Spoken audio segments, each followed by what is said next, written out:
Alrighty, hello everyone. Um, so we just want to explore another piece of Talmudic literature on the Megillas Esther, and that is the following. It's a very fascinating idea here. We have the Psukim in the Gemara Megillah, and all the Amorim are darshaning different things. And Amar Rav over here, Rav says, Amar Rav Vai is Vehe. Hada dechsiv vehismakartem sham v'yevecha la'avadim v'lishvachais ve'ein koine v'gomer. That's the ve'ein koine. So Rashi says over here that Rav is saying like this. Rav is saying the pasuk in the Torah that says that you will be sold for avadim and shvachos, and there will be no one who's going to buy you. That pasuk is referring to the days of Haman and the days of Achashverosh. And Rashi says, Masha Kasa B'Torah, this that I wrote in the Torah, Ve'ein Koine, that there won't be someone who will buy you, in other words, buy the Jewish people. That means, Shelo Ya'adam Rashai, Gazar Haman Shelo Ya'adam Rashai Liknais Mehen Le'evan. So when Haman decreed that the Jewish people should be killed on Purim, on Yud Dalet, he also, within it, made a gzera that the no goy is allowed would have been allowed to purchase a Jew and to save his life. Rather, the way according to the Haman's plan and his gzera was that all Jews had to have been killed. And Rav is saying that that's what the pasuk is referring to. Of you'll be sold there for avadim and shvachos, but the inkona may no more want to buy you who is attempting to sell himself or is being sold by somebody else. So that's what Rav wants to say. Okay, so now, simple pshat. We just want to know what is Rav really saying. In other words, what's the nekuda that Rav is trying to bring out?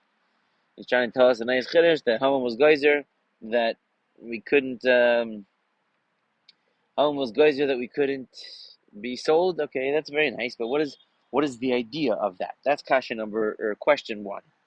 Now this is a kasha, and I looked at the Mefarshim. I didn't see anyone who asked this, and I'm a little bit surprised actually.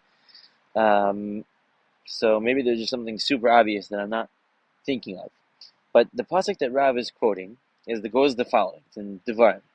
It says, "Ve'shivecha Hashem will return you, Hashem Mitzrayim to Mitzrayim, ba'aniyos in boats, baderech on the path, Asher Amarti lecha that I told to you, lo sosif od lirosa. You should not continue to see that path. And then ve'ismakartem sham, and you will be sold there, la'yevecha to your enemies, la'avadim lishvachos to servants and maids, ve'ein kona. There'll be no kona." So we have to take the Amoraim very seriously. Rav, who was Talmud of Bechia, Talmud of Rebbe, Rav was Meshamish Rebbe. I mean, you're talking about a Rav Tanahu Palig, big stuff. Rav is saying that this pasuk is referring to the times of Haman, and l'chayra, it's a pliya, because if someone reads the pasuk, if you read the actual pasuk, it seems to be that it's impossible that should be the case. This pasuk literally says, Hashem is going to return you back to Egypt in boats. But to the same path that Hashem said that I don't want you to see that path. I don't want you to go down that path. Meaning, because Hashem told the Jewish people that they're not allowed to go back to Mitzrayim. And so then the pasuk has to be smakartem, and you'll be sold. You attempted to be sold sham there, meaning in Mitzrayim, to your enemies. So the Rav is saying a drasha. Okay, we understand that a drasha could be not the pashtus of the pasuk, but simply speaking, a drasha can't be oiker the pashtus of the pasuk either. The pasuk is clearly saying that it's talking about Hashem cursing that the Jewish people, if they don't keep the mitzvahs, we're going to go back to Mitzrayim in boats, and then in Mitzrayim, that's when it'll happen to us.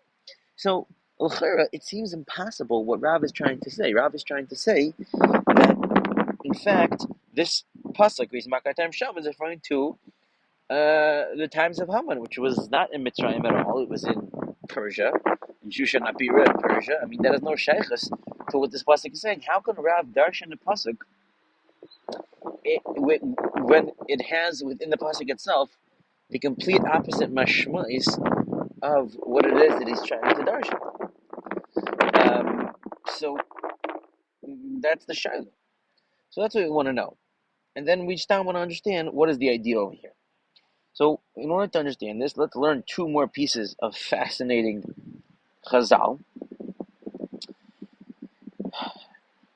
Chazal say in the Medrash in the Esther Rabbah, so it says that why is it that there will be no purchasing? Why won't anyone purchase us? So Rav, who is the person that we're trying to have an understanding according to, says like this: Rav Amar, you see over here, Rav Amar, al yidei sheli knesim divrei habris, she'ein bachem mi koine divrei chamisha sifrei Torah. So in other words, Rav is assessing the pasuk in context of the fact that the next pasuk is about to say Eila Divrei Habris, right? Pasuk Samach Tes is going to say Eila Divrei Habris. So clearly it's referring to the bris over here, and Rav is assessing, and Rav is saying that the reason why no one's going to purchase you is because you did not purchase, you did not acquire the words of the covenant of the bris, i.e., the Torah, i.e., referring to the Chamisha Chumshei Torah. And it seems that it's probably a remez to it in the Kri and the Ksiv, because Koine, the Kri, you could read Koine without the Hey, but the Koine is Malay with the Hey. So Rav is probably darshaning that it's Kuf Nun, and then what didn't you purchase? Hey, meaning the Chamisha Chumshei Torah. That's just a cute remez, but that's not the point at all. So we would now also want to understand, what is this saying? We want to understand what is Pshat that Rav is saying that the reason why no one's going to purchase this is because we didn't acquire the Chamisha Chumshei Torah. How does one lead to the other? What does one have to do with the other? I mean, l'chara, I would say that the fact that we didn't purchase, and let's say we didn't have a true kinyan on the Chamisha Chumshei Torah, and whatever that means, we didn't keep the Torah, we didn't learn the Torah, both. So I would say that should be a siba that we would be sold, not that we wouldn't be sold. Meaning, what is this idea that Rav is saying that since we didn't keep the Chamisha Chumshei Torah, therefore we won't even be able to be sold now. No one's going to buy us. What does that mean? What is Rav trying to say with that? And how does that fit with his general inyan? So this is the shot. So in order to answer, we're going to have to say al karchoch. It's very, very fascinating things over here, and the first part of it can be found in this Esther Rabbah, which starts off Yeshivach Hashem Mitzrayim ba'aniyos. So it says Hashem is going to return to Egypt ba'aniyos. So Amar Rabbi Yitzchak ba'aniyos. What does that mean? Ba'aniyos mimaisim tayvim. So ba'aniyos, says Rabbi Yitzchak, this refers to destitution or being poor from good deeds. Okay. So in essence, what's going on, I believe one can say, and this is not mukharach, I don't think, it needs a lot more work, but I believe one can teach, according to Rav the Pasuk, in the following way. It is well known that Mitzrayim is not counted among the four Galuyos, and that is because Mitzrayim is the location in which the very essence, the very Metzius of the Jewish people was established. What do I mean by that? What I mean is very simple. Really, there's two levels to what I mean. The first level is that the way that anything ever becomes established as an independent identity is always in contrast, which means that HaKadosh Baruch Hu took us down to Mitzrayim, And in Mitzrayim, we had the avodah of self-preservation while being avadim, and that contrast established the reality of what we are. And the difficulty and the persevering of the Jewish people in Mitzrayim is, in fact, what created the Jewish people. And very simply, the process of Cherus and the idea of Cherus is the establishment of self. In other words, there is someone can be a servant to someone else, or they can have their own sense of self. They're their own boss, and they're only an evet to HaKadosh Baruch Hu, who's the underlying reality. So an evet to HaKadosh Baruch Hu means that you are in fact existing, meaning you exist as an independent, real entity, a real reality. And what it's being said over here, for sure, according to Rav, is that because the Jewish people refuse to keep and refuse to learn and refuse to go on the path, and they refuse to be consistent in the basic relationship of the Divrei Habris, so therefore, what's going to happen is they're going to be sent back to Mitzrayim. And one can say out there at Durush that Mitzrayim, and by the way, okay, let's just say it, Mitzrayim doesn't refer to the physical location of Mitzrayim, but as is said many times, that Mitzrayim means Mitzarim. In other words, it's a place of doichak, of tsa'ar, of narrowing, like we spoke about in the Purim part 1, and that's what the Lashon of Mitzrayim actually is. It's a meitzar, it's a tsar. And we can say, and actually, if you do an analysis of the pasuk, there are questions which can lead one to this conclusion. For example, it says here that Hashem is going to bring you back to Mitzrayim in boats. Okay, so why do you need to say in boats? So there are bits of answers, because it's referring to, on the Drash level, that it's an Yismais and Tov. Then you can say, Baderech Hashem Oli Rosa. In the path that I told you you're not going to go. Of course, Hashem never said you can't see the path. You can see the path to Mitzrayim. Hashem said, don't go back to Mitzrayim. When did he ever say not to see the path of Mitzrayim? And then, the other question is, and you will be sold, Sham. What does Sham mean? You already told me that we're talking about Mitzrayim, so why do you need to tell me that I'll be sold, or I'll try to be sold there? What is that needed for? You already told me. I just said, I don't need Sham. What is Sham doing? So one can teach the following. What the Baruch was telling the Jewish people was like this: you were in Mitzrayim, you were Avada. Avada means, as is very well known, Yad Eved ki Yad Rabbi. The idea of an Eved is the idea that an Eved has no sense of his own existence. He's simply an extension of his master. So he has no sense of independent reality or identity. And Hashem takes us out of there, and the purpose for which He takes us out of Mitzrayim and gives us a sense of self is so that we can keep His Torah.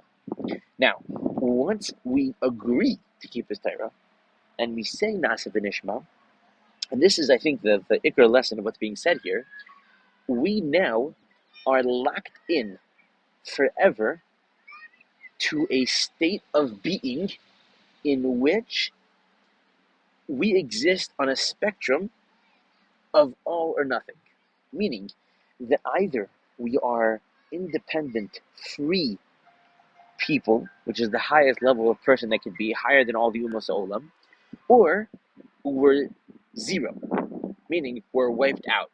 And this is really what Rav is trying to tell us. What Rav is saying is like this.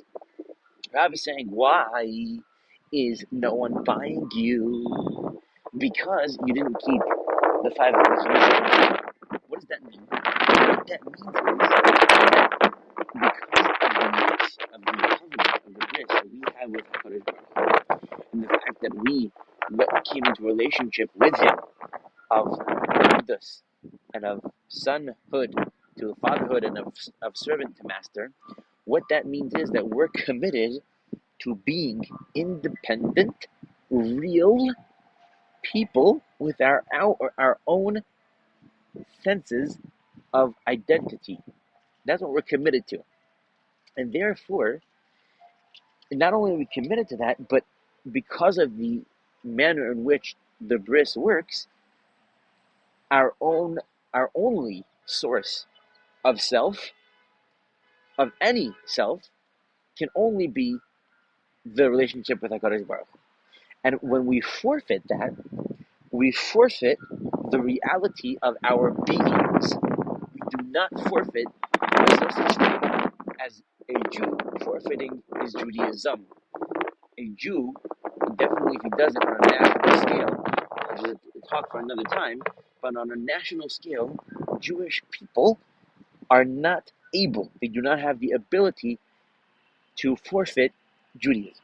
It's not possible. It's not a mitzvah that can occur. And this is what Rav is telling us. And we can understand this, that Hashem is putting us back into a place of pain and narrowing and destruction because of our maisim, because we are lacking, we're poor maisim tovim. And if you recall what we just learned yesterday, we said in our thing that the whole idea of Achashverosh and the whole idea of the party that he made, and the whole idea of what according to the Medrash and the Gemara, what they're Maschayev Kilaya for, why were the Jewish people sealed to be killed? Either because they went to Achashverosh's party or because they worshipped Avodah Zarah.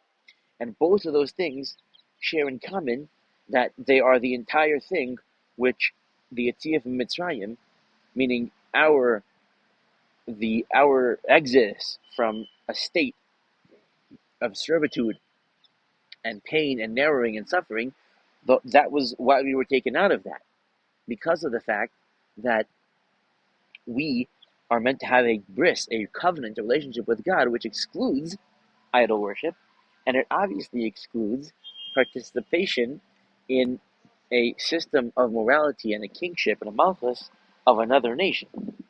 And therefore, we are ba'anius, and I want you to focus on this part, maisim toivim, good actions, which is exactly what we were saying yesterday, that Achashverosh was Ra, and he had, which is the opposite of Tov. Ra is the opposite of Tov.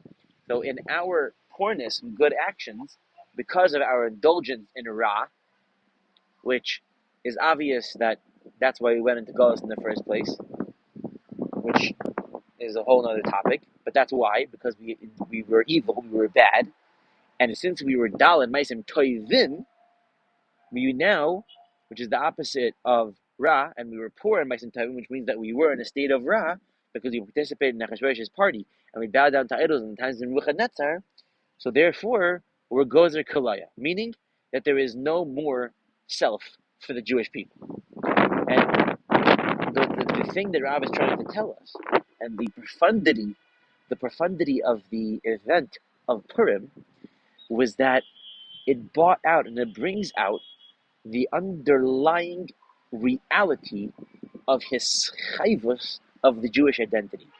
The Jewish identity is not optional. There is no option for us to be sold to others. We no longer have the option to become slaves. This is what it's saying. This is what the Torah is saying. You don't have an option to become a slave. You can't be an Eved again. You were an Eved in Mitzrayim. Hashem took you out. You made a bris. You made a commitment. Now you can't sell yourself. There is not going to be a kona. No one's going to buy you. Either because, and this was now the other shita.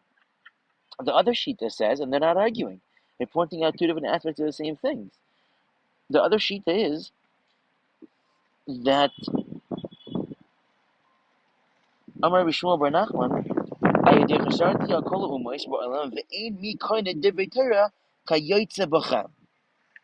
there is no one in the world that purchased the words of Torah like you guys. Meaning that you purchased it so well, and that's why no one will purchase you. What is he saying? They're not even arguing, they're saying the same thing.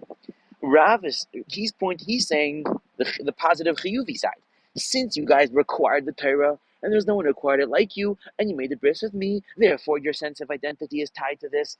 Torah, and therefore you're too good. You're meshubad. It's a paradox. The Jewish people are meshubad to cheres. We are now required to be free. It's not an option. We don't have an option to be free. We must be free, and therefore no one's going to buy us because that's not freedom, and we have to be free. In other words, the Jewish person, the Jewish people, are have to get and have to retain at all times their sense of freedom, of independent identity from those around them, and therefore there is not going to be a kona. And that is actually, if one perceives the story from this vantage point, one gets a deep appreciation of the reality of the story of the Megillah, that HaKadosh Baruch Hu is Geyser, that we were going to be wiped out and destroyed. Every single Jew was going to be wiped out and destroyed. The kid, the mother, everything was going to be gone. Why?